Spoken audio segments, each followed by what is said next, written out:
Merci beaucoup d'être avec nous ce soir. Vous avez vu la règle du jeu.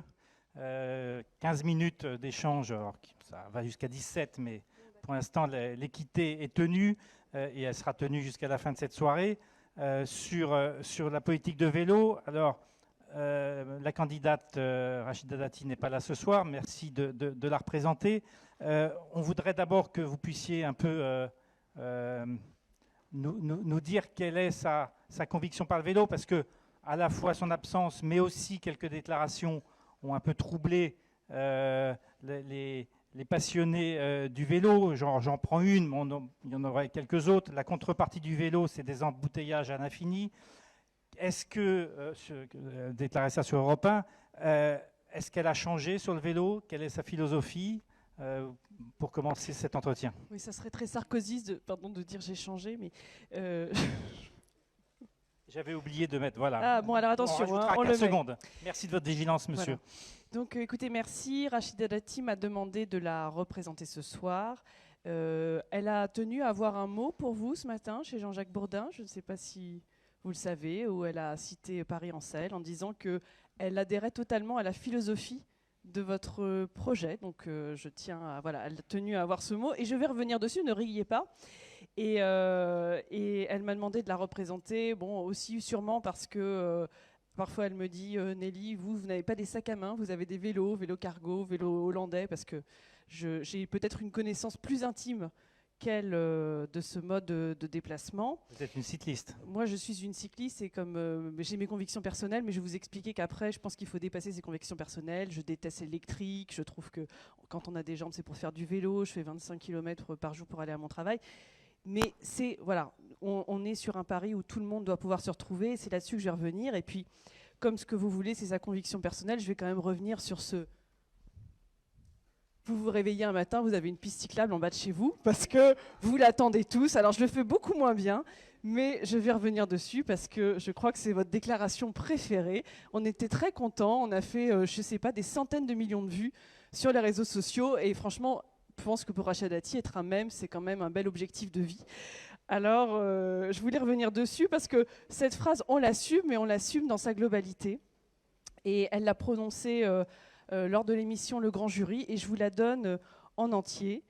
Elle dit, si demain je suis maire de Paris, je vais mettre des experts, des usagers, les élus, les maires d'arrondissement, les maires du Grand Paris autour de la table, et on va discuter ensemble de comment, à l'échelle de Paris, on organise la mobilité. Pas comme aujourd'hui, où l'on découvre un matin qu'on a une piste cyclable en bas de chez soi. Donc c'est quoi le problème? C'est pas de découvrir qu'on a une piste cyclable en bas de chez soi. Le problème aujourd'hui, c'est que ça ne soit jamais fait dans la concertation et qu'on n'ait jamais de vue d'ensemble, de plan de mobilité au niveau parisien. Et ce que reproche Rachida Dati à la mairie sortante, c'est de se dire on a avancé tronçon par tronçon, bout par bout, et c'est son expérience de maire d'arrondissement. C'est-à-dire que tout d'un coup, on lui dit, ben là, je vais faire une piste cyclable sur ce petit bout-là. D'accord, mais en fait, qu'est-ce que vous êtes en train de faire? Vous êtes en train de faire un maillage qui permet d'aller de là à là, et puis comment vous avez prévu de reporter la situation? Est-ce que vous savez si ça en aura un impact? Ça va faire un report de transport, de déplacement automobile sur telle rue? Parce que moi, en tant que maire d'arrondissement, je suis responsable devant mes concitoyens, donc j'ai envie de pouvoir leur dire ce qui va se passer.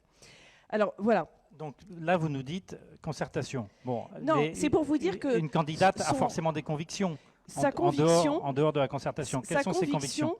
C'est de dire qu'aujourd'hui, nous, on n'est pas dans une logique de dire... on n'est pas dans de la morale. C'est-à-dire, on n'est pas en train de dire les vélos, c'est super, ou alors les vélos, c'est des gros...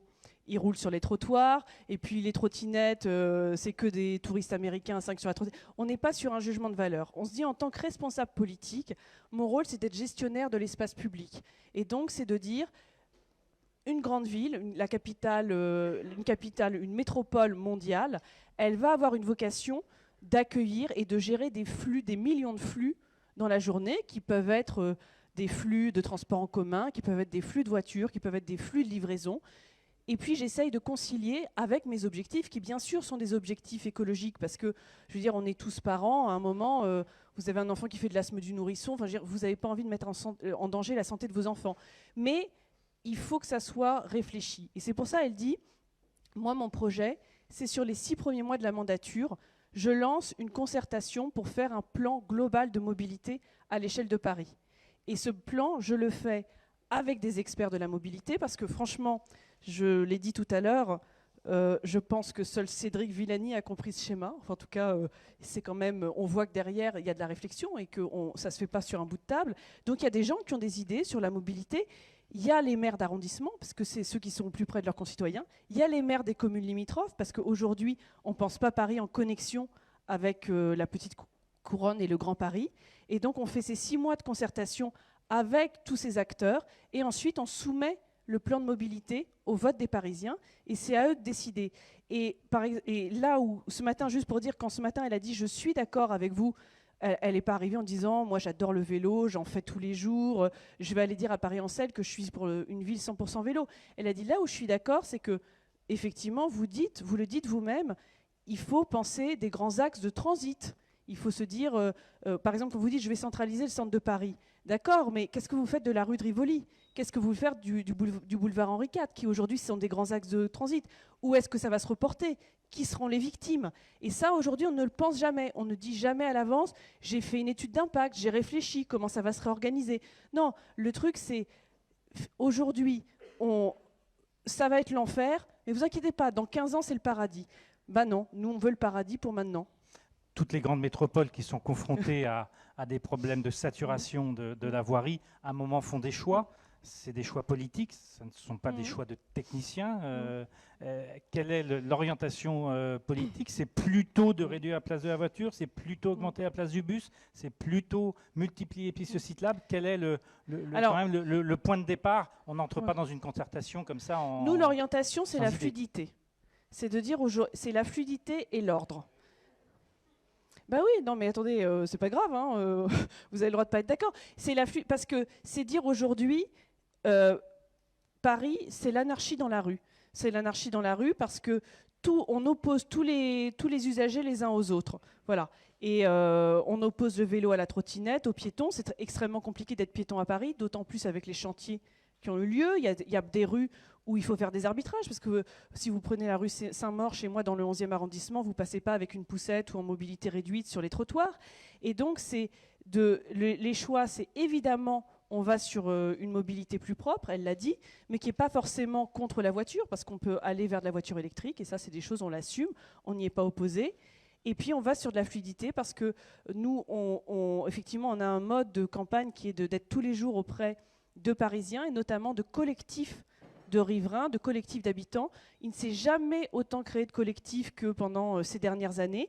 Et vous en avez plein qui nous disent « aujourd'hui, le silence est devenu un luxe ». Donc, avoir une approche dogmatique et idéologique de dire « je crée la paralysie, mais le bonheur, c'est plus tard, mais entre-temps, vous n'allez pas dormir pendant 15 ans », ce n'est pas notre vision. Et puis, c'est pas grave, on a le droit de débattre et de ne pas être d'accord. Ah, on est là pour ça. Non, mais parce que... Question concrète, est-ce que vous généralisez le 30 km/h, le contresens cyclable ? Est-ce que ça vous semble des mesures de nature à apaiser les rues, comme vous disiez que le silence était précieux ?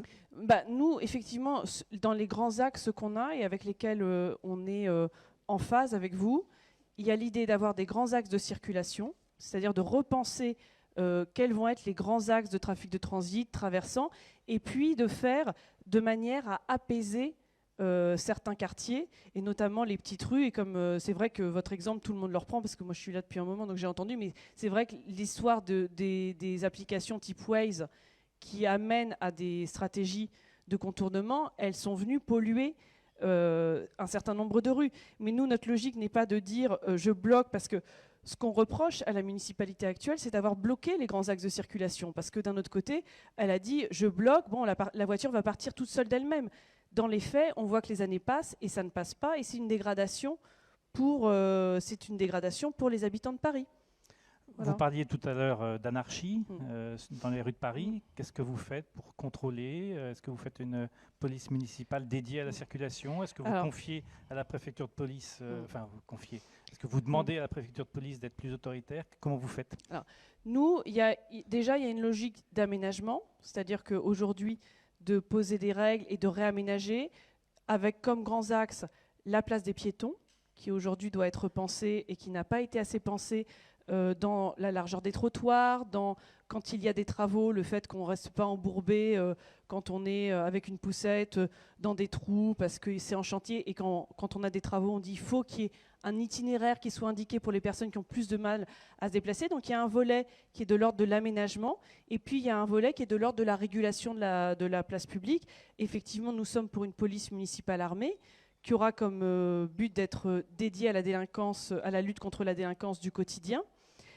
Ça vaut aussi pour les vols de vélos, c'est-à-dire c'est de réguler l'espace public. Et puis, pour vous donner un exemple, on a été très choqués de la manière dont la trottinette a été gérée. Parce que ce qu'a fait la mairie de Paris, c'est que déjà, la trottinette est arrivée. Non, mais on n'est pas compétent. Si vous êtes maire de Paris, vous avez une compétence de droit sur tout ce qui est votre espace public.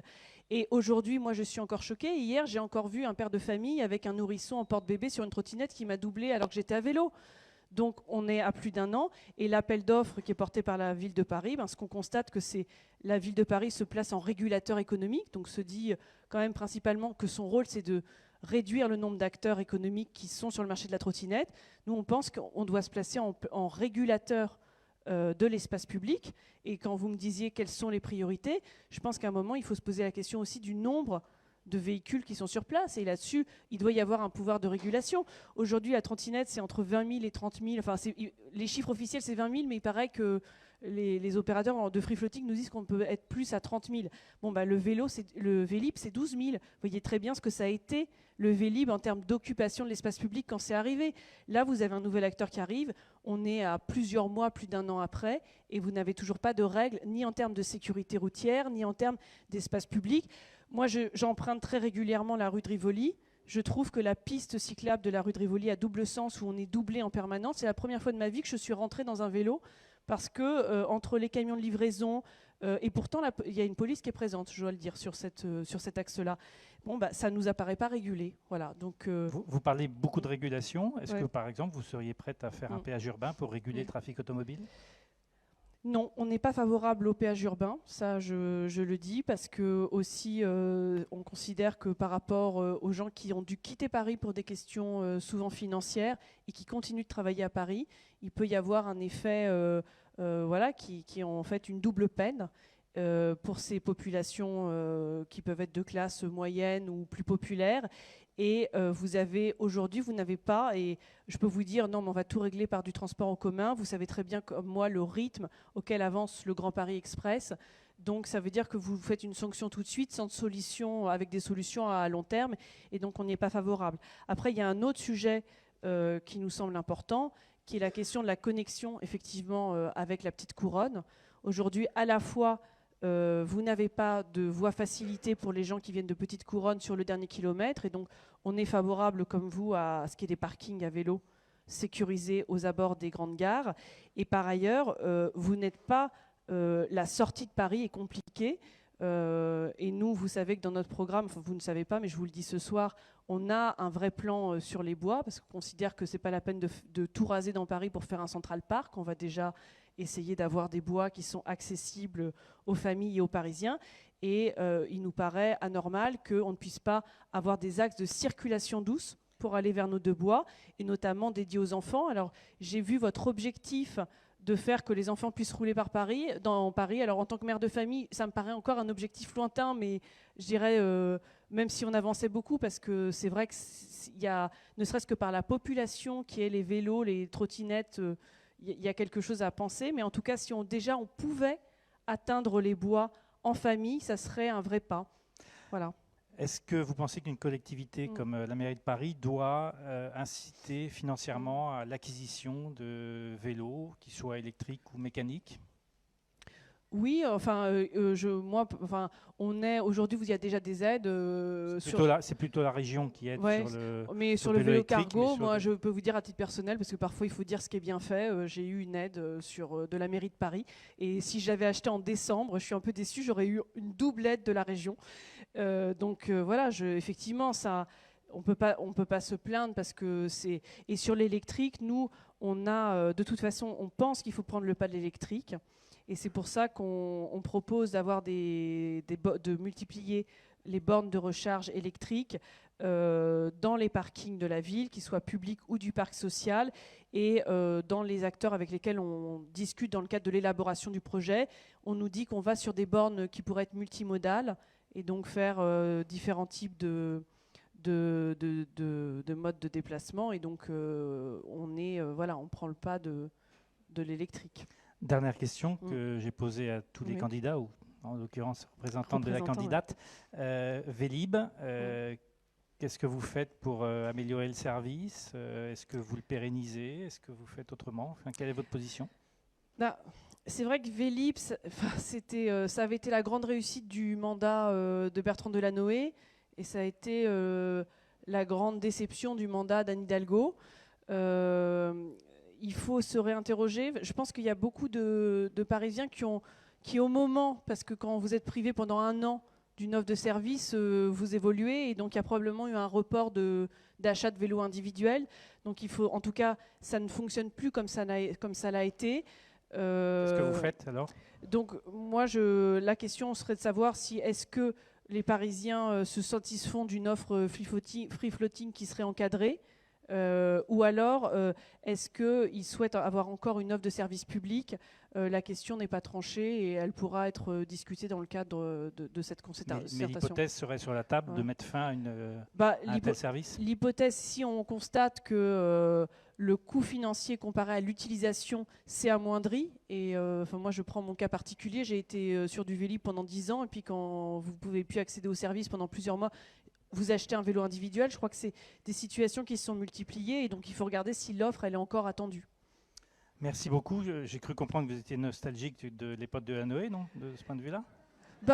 Non, mais de la même manière, je vous dis, sur l'aide à l'achat du vélo cargo, je pense qu'il faut savoir reconnaître ce qui a été fait. Moi, le Vélib, je l'ai utilisé pendant 10 ans. Quand j'ai acheté mon propre vélo, j'ai dû apprendre à changer une chambre à air. Ça a été une expérience difficile, mais c'est pas grave, on la surmonte. Pour être tout à fait raccord avec les autres candidats, vous avez quelques secondes encore pour un mot de conclusion.